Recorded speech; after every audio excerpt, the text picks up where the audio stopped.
Hello and welcome to another episode of the Duct Tape Marketing Podcast. This is John Jantsch. My guest today is Mike Moreau. He is a business coach and consultant specializing in middle market companies and nonprofits. Through his proactive strategic excellence process, he has helped organizations become healthy, scalable, and focused on growth. Today, we're going to talk about Mike's new book, The Family Business Manifesto, a roadmap to peace in the family and prosperity in the business. It's just been released, and you're going to be able to get it wherever you buy your books. So, Mike, welcome to the show. Great. Thank you, John. It's a pleasure to be here. So are there a category of differences between a family business and, I don't know, let's call it a regular business? I mean, are there certain things that are inherently different about a family business? There are actually. And what's really interesting is when we started our research, we actually started researching for this book about 4 years ago. And through a series of interviews with family business owners, we identified some very clear differences between a normal business and a family business. And, you know, some of them are kind of, oh, yeah, right, duh. Yeah, they're definitely different. But the dynamics of a business dramatically change when you have family involved. Yeah. And so what we found when we did the research was that they experience the same challenges that a normal business has. Like, how do we grow? How do we be more efficient? How do we be more effective? How do we hire and retain top tier talent? All those issues are the same. But when you add a family member, you add a relationship dynamic. I mean, literally, John, I just got an email from a client whose husband, it was a husband and wife that working in this company, and the husband just resigned because he and the wife couldn't work together. I'm either going to resign or we're going to get a divorce, right? That's it. That's it. And it's so interesting. And he was a key member of the leadership team. You know, he carried a lot of the administrative responsibility of the organization. And, you know, we're sitting here trying to schedule our next meeting, and he doesn't want to participate. And I'm like, okay, he declined the meeting. And then I get the email saying he's resigned from the leadership team. And I'm like, oh my gosh, what's going on over there? Mm-hmm. So that's an example of the kind of stuff that you encounter when you have the family dynamic. You said it well. Do we work together or do we get a divorce? You know, so sometimes people in families, the relationship carries into the business and it has an impact. Yeah, and you've got a family business. You know exactly what I'm talking about. I do. I don't think I started it as such. You know, a lot of people really do. I mean, my daughter essentially runs our company, but you know, it was a surprise to me that she even had any interest. You know, I didn't kind of lay awake thinking, you know, my legacy is through, you know, another generation, but I absolutely love having her in the business. Yeah. Well, I own a small printing company that is a specialty printing company, has a very distinct niche. And we talk a little bit about this in the book.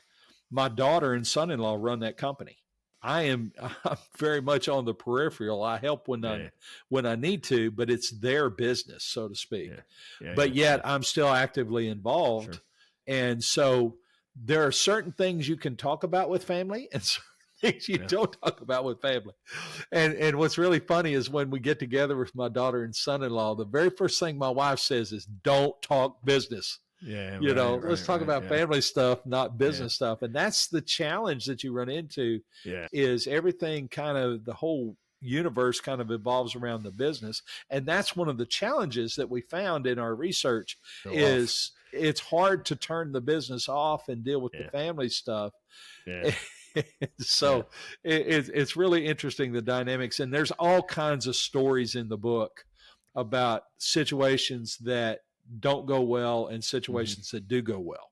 So it's not a doom book. You know, if you got a family business, you're in trouble.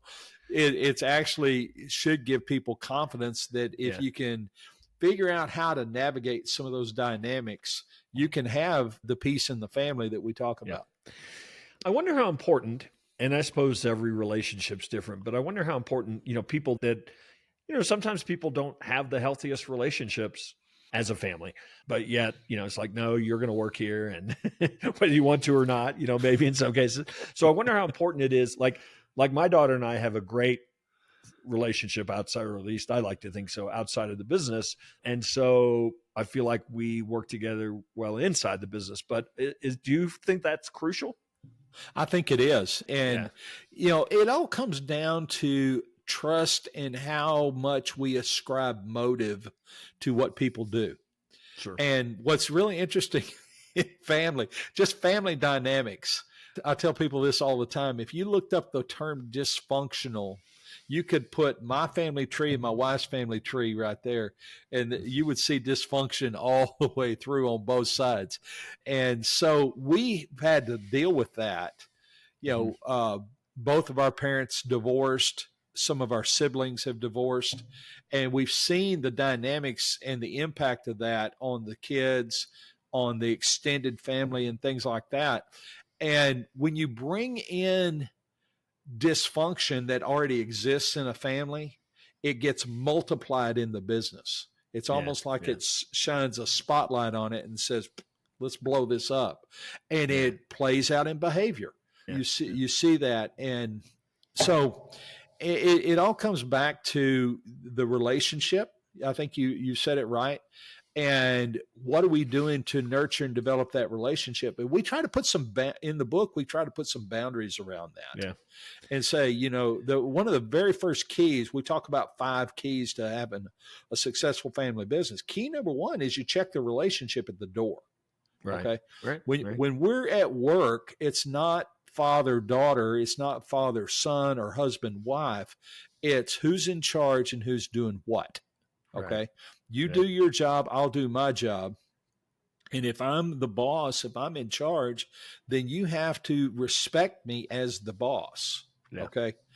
And, having a daughter, I don't know about your daughter, but my daughter went through this period of time where, dad was just an old guy, didn't know anything. And then all of a sudden she realized, hey, I maybe do know a little bit about some things.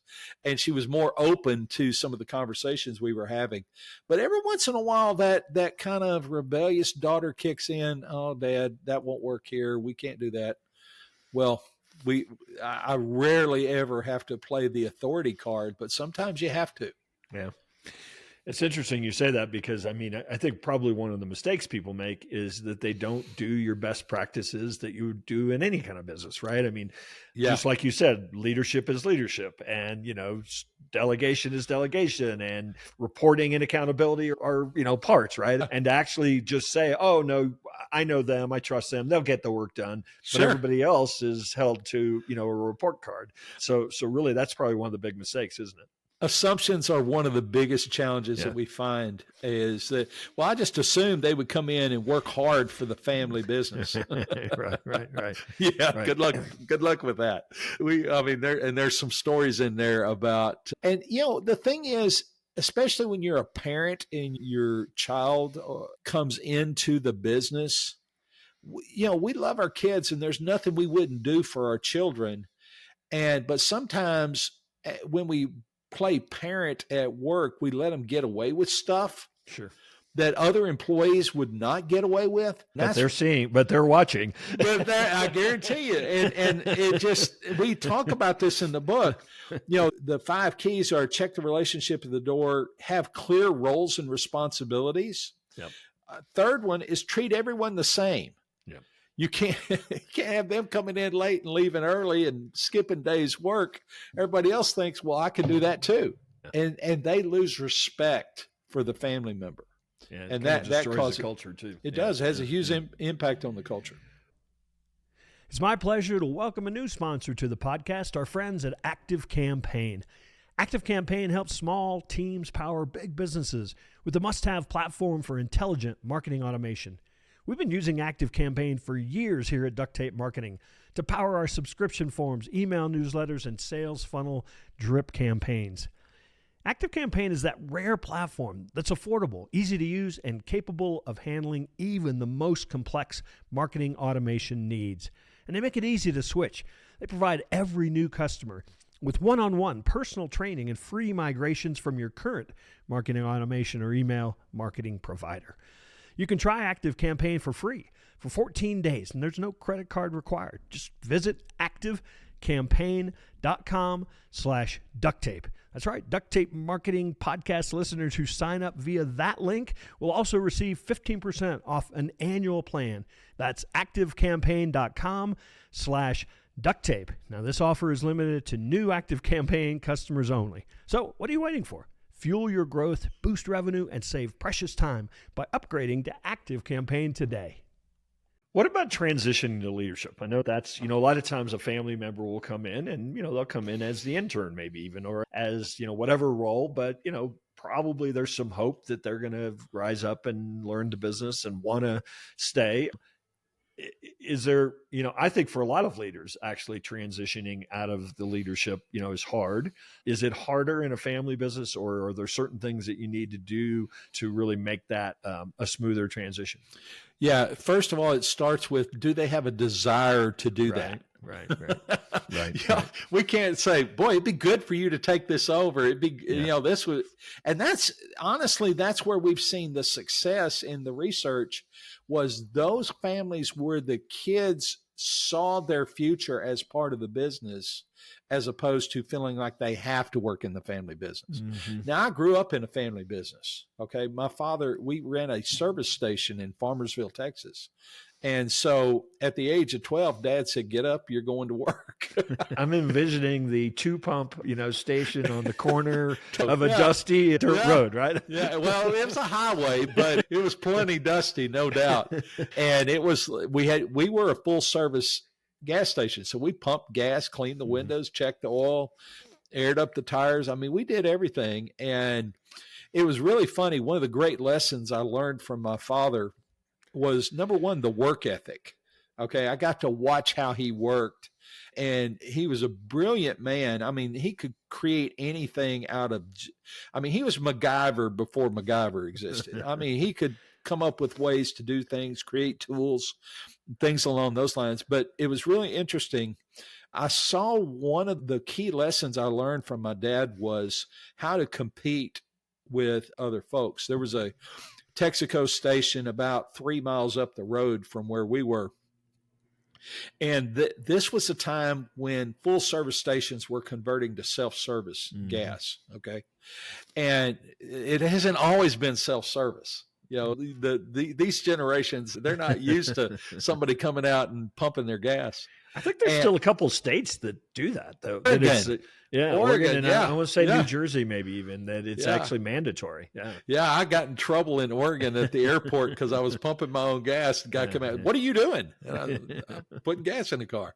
But what happened was this station up the road decided to go self-service.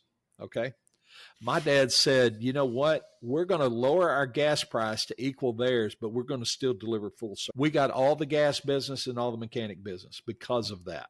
See, he figured out a way for us, because we didn't make money on gas. Gas is low margin, but where we made money was in putting tires and fixing flats and front end alignments and brake jobs and all that. And we got all of that because they were buying gas from us. Yeah.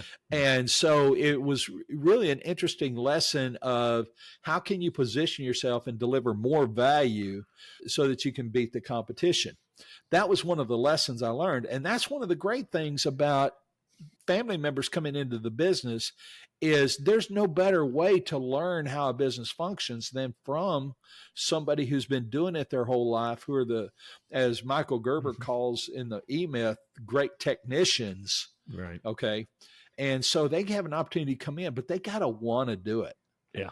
I mean, there was a HVAC company that I worked with where the dad and mom basically worked in the business. They had 8 technicians, and one of the conversations we were having was about succession. He wanted to retire, and we're like, okay, well, you plan to sell the business? What are you going to do? And he says, well, I want my son to take it over. I said, does your son want to take it over? The son was a baseball coach. He was a baseball coach at a high school, very successful. And they called him one day and said, we want you to stop being a baseball coach and come work for the business. And of course, being a faithful son, great relationship with his father, he fully trusted that his father had his best interests in heart. This guy knew nothing about the air conditioning business.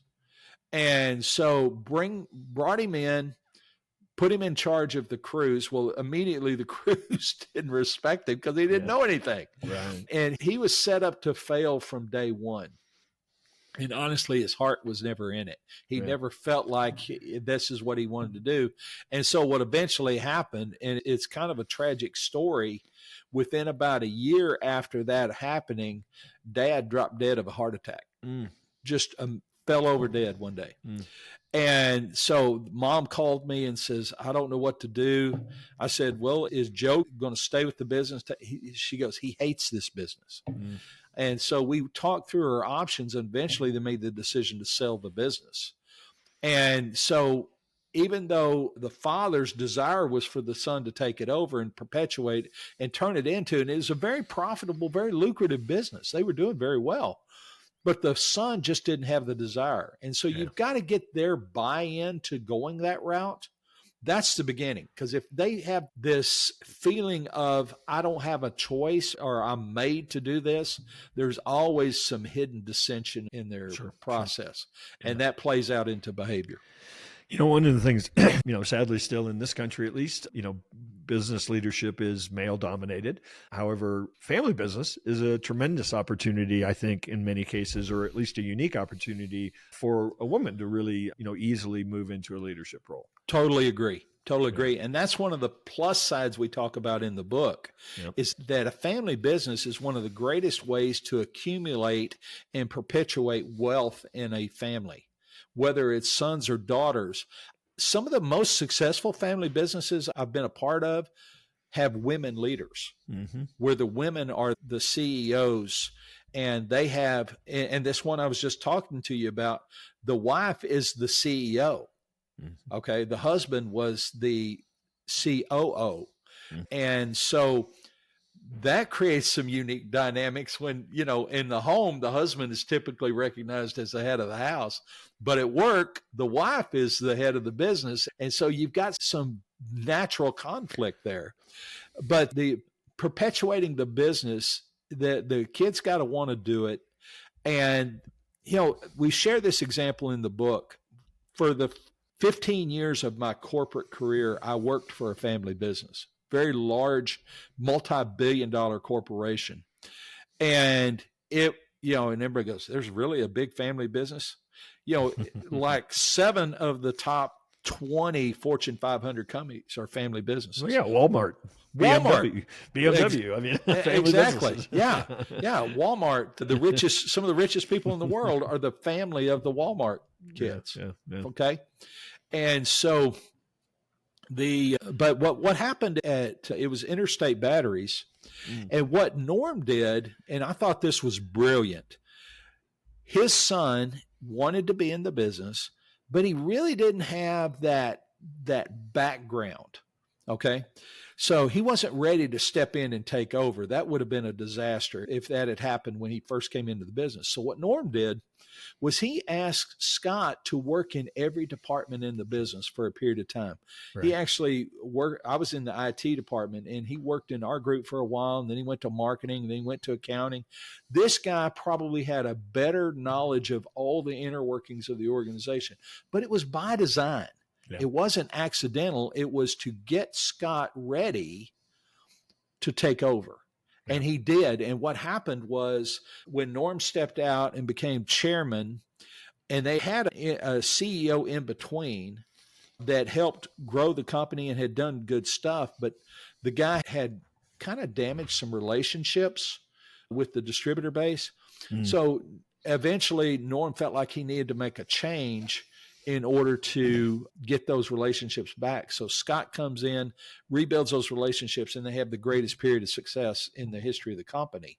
And Scott did an amazing job for 10 years as the CEO. And just recently, like in the last couple of years, Scott has stepped down, and they've got a new CEO that's not a family member. But it's really interesting. When I went to work for them, the first day I was there, everybody in the office asked me, who are you related to? I'm not related to anybody. Well, how'd you get the job? It's like everybody in the company was related to somebody. And so, but it's a great example of how that succession worked out, and it's being intentional about it. Well, Mike, I appreciate you stopping by the Duct Tape Marketing Podcast. Where can people find out more about your work and the Family Business Manifesto? Well, it's available on Amazon. And I'll be happy to send you the link to that. And right now we've got the Kindle version is available for like 99 cents. So this is a good time to get a copy. The other thing is we're starting a new coaching program, and it's called Family CEOs. And they could go to familyceos.com and find out about what we're doing there. And there's also a link there to the book. And that's where they can get in touch with me if they have some questions or want to talk about their business. Awesome. Well, again, I appreciate you taking a few moments to stop by. Hopefully we'll run into you soon one of these days out there on the road, Mike. You bet, John. It's a pleasure, man.